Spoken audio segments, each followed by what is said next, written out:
Guys, ito po yung isda na na-receive ko for today. Galing sa aking balae. Ayan, ito naman yung linisin ko ngayon. Ang dami talaga. Ang lalaki, no? Ayan, guys. Ayan. Super dami. Yan yung lagi pa ng ating puset. Ito mga pulang isda. Pero unahin ko muna yung king crab ko. Ayan, ang dami kong lilinisin ngayon.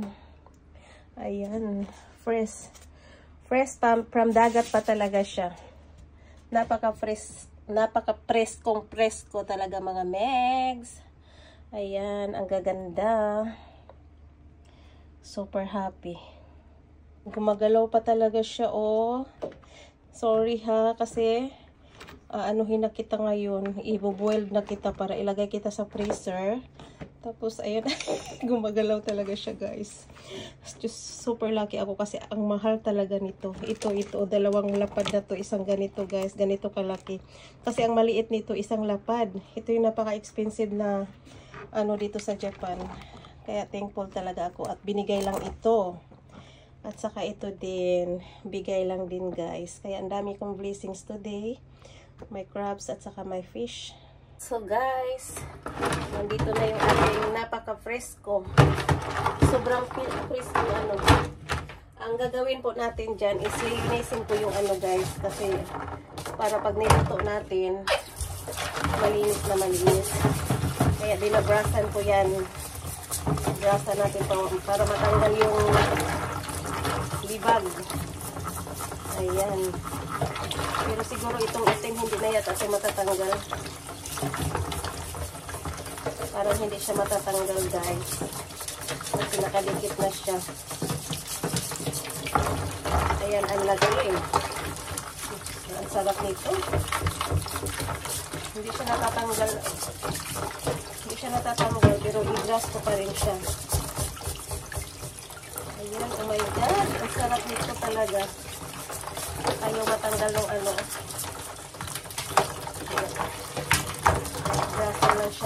Brasan lang natin. Ang dami niya. Hindi natatanggal yung itim pero okay lang. Ang importante ang loob. Linisin natin mabuti. Ayun, ang gagawin ko, i-cut ko po siya ng ganito para lutuin ko siya mamaya. Kasi ang dami naming na-receive. Ang gagawin ko sa kanya, yung ready na talaga siya, no? Ganyan. Aray. Ganito. Pinutol ko na siya ng ganyan. Bumili talaga ako ng gunting para sa ganito. Wow. Oh my God. So, kasi lutuin ko siya mamaya. Gagawa ako ng mag-butter tayo, guys. So, ayan. Napaka-press ko yung loob niya, oh. Napaka-press. Press na fresh. Pwede siyang kilawin. Ganun, oh, ang loob niya, guys. Ito yung napaka-pricey talaga. Guys, bubuksan ko siya, ha. Kasi, anuhin ko siya ngayon. Lulutuin ko siya. Oh my God. Preskong-presko talaga. Ang lambot ng ano niya. Malambot siya. Ayan. Ayuy. Diyos ko, Lord. Ang fresh na fresh. Tanggalin natin to. Kasi lutuin ko siya, i-buttered ko siya, guys. Ayan yung miso niya. Ito yung masarap. Alam niyo, guys, ito yung masarap po. Ito yung masarap po. Yan. Wow, ang ganda ng araw. Ito na ang aking isasahog sa aking buttered crabs. Tingnan natin. Inanuhan ko na. Unahin ko muna siyang lutuin ngayon. Excited. So, ayan guys. Lagyan na natin ng butter. Ayan, butter guys. Damihan ko ng butter. Kasi gawin natin crabs in butter.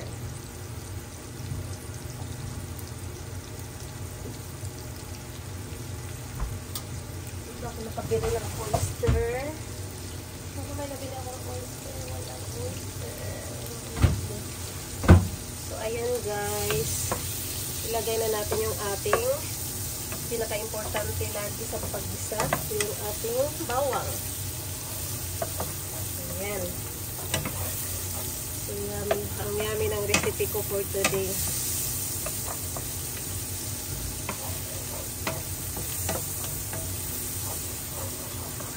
Ayan. I-brown muna natin, ha? Ayan, nag-brown na siya. Ang super bango na ng bawang, guys. Kasi ito yung amoy pa lang, nagpapasarap. So, hindi mawawala ang ating sibuyas. Napakasimple lang ng ating recipe. Napakasimple lang talaga. So, ayan na. Diba? Pagkatapos, ilagay ko na yung crabs, guys. Ayan. Ilagay na natin yung crabs. Ayan. So, ayan. So, yummy. Ayan. Ilalagay na natin. Kasi ito yung special. Ayan. Tapos takpan natin ng konti. Saka natin. Ayan. Ilagay muna natin. Ayan, ang dami. Pinagkakat-cut ko na siya. Ayan, guys. Ayan, diba? So, yummy. Ayan. Then, titimplahan ko na siya. So, ilalagay natin dyan. Wait lang, ha? Guys, ilagay ko na yung hinalo ko na lemon, chili sauce, ketchup, soy sauce, at saka gochujang. Ayan.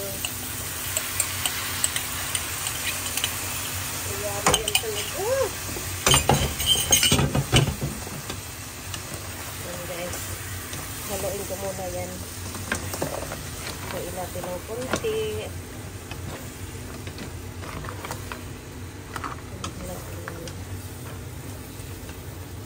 Lalasa yan. You look so yummy. So, hindi muna natin ito. Kainitin muna natin ito.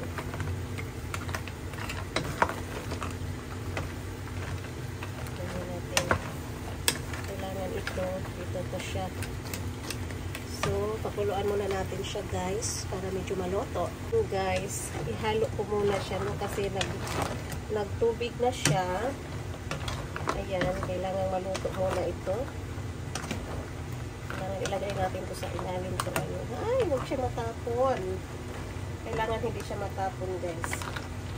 Kailangan sa ilalim natin ito ilagay para magkaroon ng lasa. So, ayan, ganyan siya. Miso ang tawag dyan eh. Ayan, guys. Nilagay ko na yung pepper. Tapos takpan na lang natin siya hanggang maluto. Guys, luto na siya. Super yummy yung dinner namin. Oh my God, napakamahal ng crabs na to. Dalawa yung niluto ko. Oh my God, dalawang lapad yung isa. So, 18,000 guys. Buti na lang nakalibre. Kain tayo. Ang aking lilinisan. Apakadaming isda. Kaso lang, nag-alala ako, wala akong gloves ngayon. Medyo matatagalan ako ng linis nito kasi takot ako, baka matusok ako sa mga tinik. Wala kasi, hindi ako nakabili guys. Namili pa naman ako kanina. Ang nakalimutan kong bilhin is yung gloves talaga. So, ito naman galing sa balai ko. From Hamada, sabihan na ni Christian. Kaya sobrang thankful ako kasi super ang daming nagbigay ng blessings today. Puro mamahaling isda. Napaka-favorite ko kasi yung seafoods. Kaya sobrang help. Malaking tulong. Sobrang malaking tulong kasi Diyos ko Lord. Pag bumili ka ng isang pirasong ganito, ang mahal. Lahat yan, yung isang piraso niyan, ang mahal talaga. Kaya hindi ako bumibili. Kasi sayang ba? Nanghihinayang ako kasi isa ka lang kakain. Tapos napaka-pricey pa. So ngayon, linisin ko to lahat. Tapos itong pula, marami kasi siya. Mag-ano na naman ako, magdaing na naman ako nito. Para naman, safety na tayo sa foods. Sa pagkain, sa foods. Oh. So, ayun guys. Ito muna yung linisin natin. Ayan. Unahin ko muna itong mga to. Oh my God! Ang laki nito. Natatakot ako dito, oh. Ito muna unahin ko. Yan muna sila ang aking uunahin. Saka na yung iba. Kasi hindi magkasya sa lalagyan. Ayan. So, ang gagawin natin dyan is halis-isa natin, guys. Takot ako nito. Ang gagawin ko, buti na lang bumili ako ng mga kutsilyo. Yung mga dito sa gilid-gilid ito, kukunin ko siya. Kasi takot ako matusok. Tanggalin ko yung mga tinik-tinik sa gilid. Ayan. Mga ganito. Ito. Natatakot ako dito.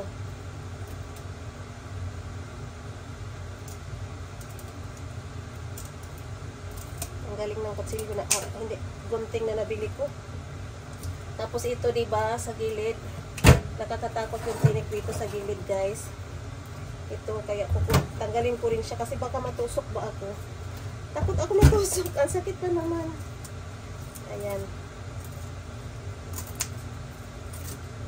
Ayan. Kailangan matanggal itong tinik na to. Ang taga. Tigas. Diba? Ang tigas naman ito. Ayan. Buti natanggal.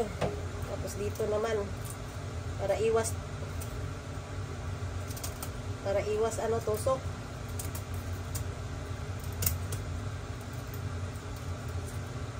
Kasi diba guys, kahit tayo diba takot tayo matusok.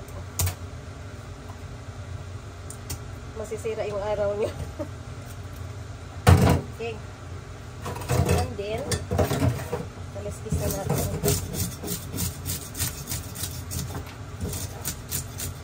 Hindi na ito takot kasi nawala na yung mga ano.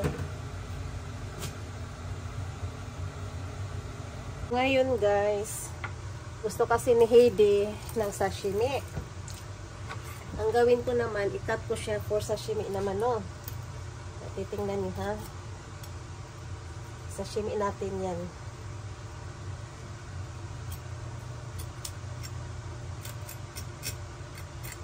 Okay. Ganyan lang pag sashimi, guys.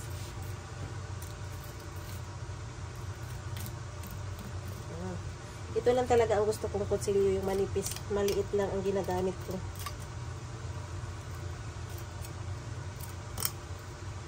Takot ako kasi wala akong gloves. Ayan. Gustong-gusto to ni Heidi sashimi. Si Heidi nasa trabaho. Gagawin ko na para sa kanya. Okay, ito tanggalin. Mayroon pa siyang matigas pa ito. Kailangan matanggal yung mga natin.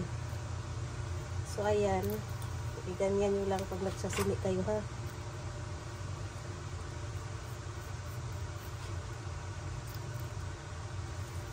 Dumudulas.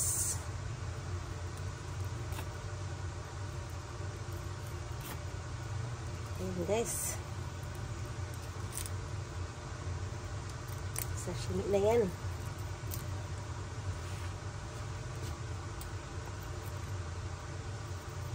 Ayan.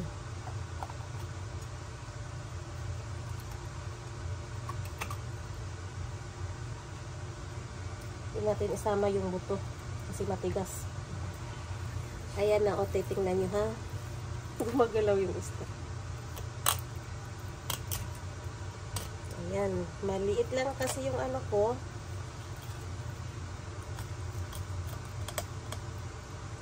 Priskong-prisko pa kasi siya, kaya pwede pa siyang isashimi. Ang gagawin ko, hindi ko sali yung buto niya sa may tiyan. Kasi antigas nun. Tatanggalin natin siya. Kailangan malinis yung pagtanggal niya.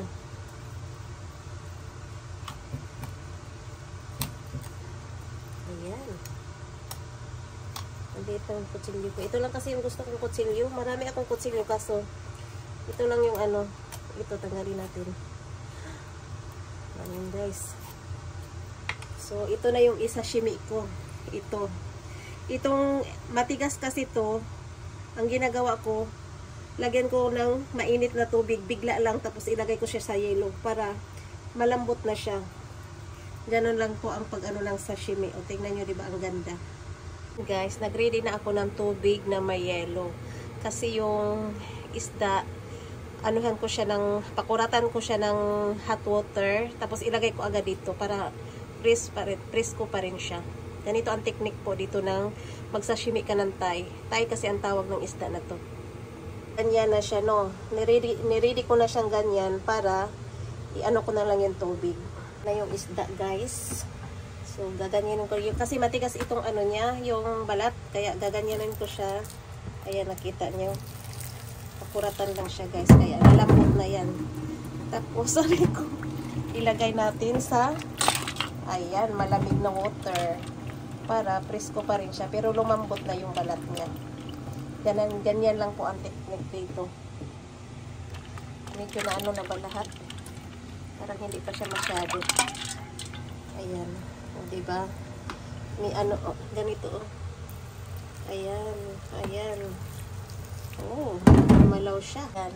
Nilagay ko na siya sa malamig na water. Ibabad ko yan. Pagkatapos niyan, tatanggalin ko. Tapos may gagawin na naman ako. Ito siya na isda, maano yung proseso niya. Kasi matigas kasi yung balat. Ayan na, nilagay ko na siya sa kitchen paper, guys. Kailangan matanggal yung tubig ng ng isda. Tatanggalin natin yan bago natin hiwain. Ganito po magsashimi, guys. Kasi pangit naman na mabasa-basa yung ano. Yan, mamaya tingnan nyo yung paghiwa ko, ha. So, ganyan na siya, guys, diba? Kailangan natin, kasi yung sa gitna may buto yan. Ang gagawin ni nanay nyo, ganito ang paghiwa. Kailangan hindi masali yung buto. Matigas kasi ang buto, no? Ayan, guys. Ayan. So, yan buto. Buto yan sa gitna.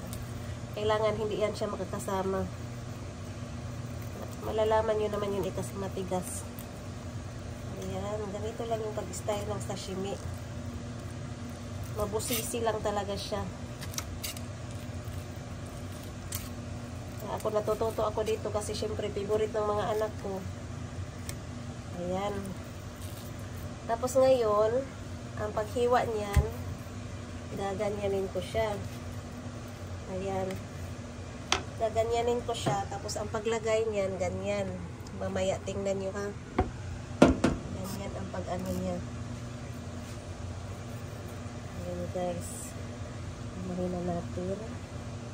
Parang pang-professional yung ano natin pag-cut.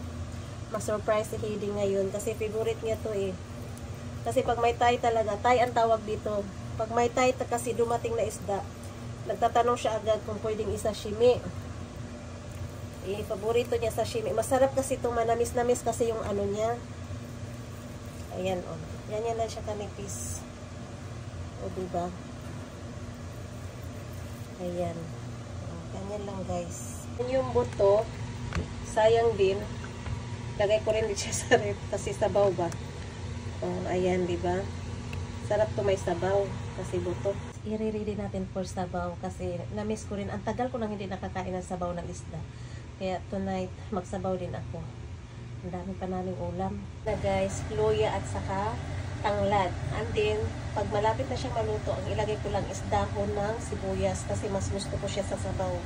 Ayoko ng anong tawag dito, tamanigi, sibuyas bombay. Gusto ko dahon ng sibuyas ang nilalagay ko after maluto. Manglinisan ito. Ayan, tatanggalin ko yan lahat dyan. Kasi ito guys, alam nyo, sobrang nakakatakot ang isda na to.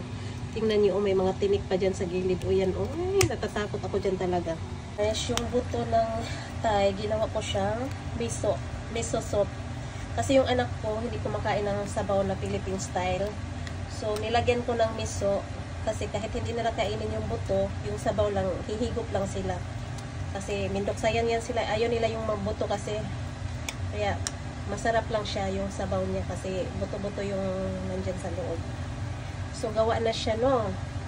So, hihiwain ko yan para ready to ano na siya. Ready to cook na siya lahat. Hindi naman pwedeng magkasya ang buo dito sa stock. Mahaba kasi siya. Kaya hiwa-hiwain natin bago natin ilagay sa ref. Chop na siya guys, malinis na. Kaya anytime, for kahit anong gusto ko na lang lutuin, mitsuki ba ng Japan, paksiw ba, or sabaw ba, at least malinis na siya. Ganun lang talaga ako mag ng isda. Ayaw ko kasi nilalagay sa ref na hindi siya linis. Dinner tonight, ito na yung ginawa ko guys. Yung ilagyan ko siya ng chili sauce, ketchup, gochujang, at saka lemon. Tapos ito yung sinashimi ko na isda na Thai. Tapos yung buto ng Thai nandyan. Yan siya. Ang ginawa kong sabaw. So ito yung yummy dinner namin tonight. Kain tayo.